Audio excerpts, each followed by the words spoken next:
then at that point, well, it says 2009. Yeah, I didn't go to arrested until 2010, so it was 2010. 2010. Okay, so tell me about Artie Nigro. So Artie Nigro, I was going down with Bruno to New York. I start meeting higher-ups in the other families and in the Genovese family. Artie Nigro was a soldier. He was under Ernie Muscarella, a very powerful boss in the Genovese family. At that time, Vincent the Chin was in prison. They were using Quiet Dom. They were using, as bosses. He was under indictment. He was going to prison. So when I was getting proposed to get made, they had a family. Had a panel of 3. One of that panel was Ernie Muscarella. He's going to prison for 5 years. He wants Artie Nigro to take his position on the panel. The other 2 bosses, Mario Gigante, Larry Dentigo, they don't want him there. 2 powerful bosses that were on the panel with him. So they don't want him there, but Ernie wins, gets Artie Nigro put in the position as acting boss. So that was in 2003. He takes over for the Genovese factions he's on the panel now from 2003. And he's the official boss of Connecticut and Massachusetts. So he's my boss. And he went from a soldier to a boss. I mean, that's like crazy. He was a soldier, and the Genovese family had powerful captains. And one of them was Pat DeLuca. When this was transpiring, I knew that he was becoming boss because he had this guy who was around him who ended up being an informant, John Bologna. I shot the guy in New York for him. He was telling me everything. He was going to be, he was official boss.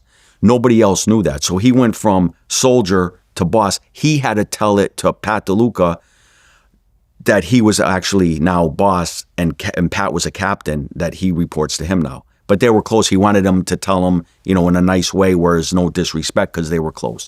So Artie becomes a boss. I don't think he should have been in that position. In fact, I don't think anybody that knows, I think if everything happened the way he did, he would have got clipped. If he beat that case and he got out, they would have killed him for the guy that he brought him around, the informant, that we were told that he was an informant. And I asked him permission to kill the guy, and he was protecting him. So I believe if he beat the case and he got out, they would have killed him. Right, because he was a bad boss, is what I'm trying to say. Okay. Greedy, bad, and the money never went down to New York ever until he became boss. So that when you ask me about money going down there, it never went down there. But when he took over as boss, they were trying to, steal made guys, associates, have money that, siphon down there. They were trying to, because he was the boss, technically the boss of everybody reports to him. And he had this piece of shit, John Bologna, that was, his middleman, who wasn't even a made guy. We were told he was an informant. So he was a bad boss, a greedy boss, and he shouldn't have been in the position. Right, because he went to prison in 2011? No, he went to prison, the second time in 2010, but he was already in 2005, he got 5 years. Okay. So he was doing his 5-year sentence. He was getting ready to come home, and he gets indicted with me, on the murder, racketeer, and death penalty case for the murder of Bruno. Okay, because then after him was Eugene Rooster Onofrio? Well, so now you're Artie was officially with the Genovese family in New York. He's a New York boss. Rooster is a New Haven, Connecticut guy. He was around when Bruno was going to make him into the family back in 2003. Bruno was going to make about 5-6 guys. In fact, I was one of them proposed under Bruno. Rooster was one of the guys but he's from Connecticut. He was around Matty the Horse, who was another boss of the Genovese family. Matty the Horse, big name, right?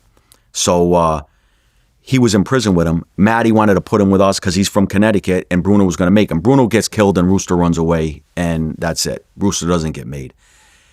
I come out of prison in 2008. He was, around in Connecticut. He still doesn't come around. 2010, I go away, and then I heard they straightened him out. And that's what those guys do in New York. So I heard that they straightened out Rooster. They put him down, if you read the things and everything, like he was boss of Mulberry Street in New York. He's from New Haven, Connecticut. The reason why they do that, because they're very smart. They don't want the heat. They don't want to go to prison. They don't want to have nothing to do. They insulate themselves. So they get a dummy like him, right? Old man, a dummy. I think he was in his 70s, right? They get him and say, oh, you're going to be the boss. Not only that, we're going to make you, and you're going to be the boss. And you're going to have control of all Connecticut and Mass. Guy's in his 70s. I think he lasted 2 years. He had an FBI driving him around. He had an informant, another guy that infiltrated the family with that case with the 47 of them, with Merlino and all them. The guy Rubio, he was an informant. So he had him around him, and they all got arrested. So he lasted 2 years, and they all went to prison. Well, then after him was Albert the Animal Calvanese? Right. So Albert's my friend that I grew up with. He's a Springfield faction guy. You know, I'm still friends with him to this day. He's and that's another thing that he's the most feared gangster in outside of New York in our area. But he's not what they describe him to be in the he's not a made man. Yeah, he's not made. So how could he be the boss? But that's because the newspaper people write that. Okay. You know, and they tell So he the wasn't bullshit. actually the boss. He was the most feared guy, but no, he didn't want nothing to do with structure and being the boss, and he had his own money on the streets, loan shark. He had his own sport. He never did sports. He was just a ruthless loan shark is what he was. And that's really what he was. He was a loan shark, and he was his own boss and his own way. And he was like that his whole life. And he just they're right. He has a feared reputation, the most out of anybody that I grew up with in that area. But he was not a made man. He didn't report to anybody in New York. He wasn't anything to do with the structure of the mafia. He didn't want nothing to do with it. And that's just how he is. Why the name The Animal? That's a name that's another thing. I never even knew that they called him an animal. You know, we used to call him, crazy. As a younger kid growing up, he was involved in a dispute where a guy got shot 5 times in his face. And so we always looked up to him as far as, he was like 5 years older than us. You always look up to the older guys, the most violent. He was a money maker, and everybody was afraid of him, when we were younger. So they, the newspapers they give a couple other guys in those, they gave one guy, they call him the Shark. They just make up names and give him the names,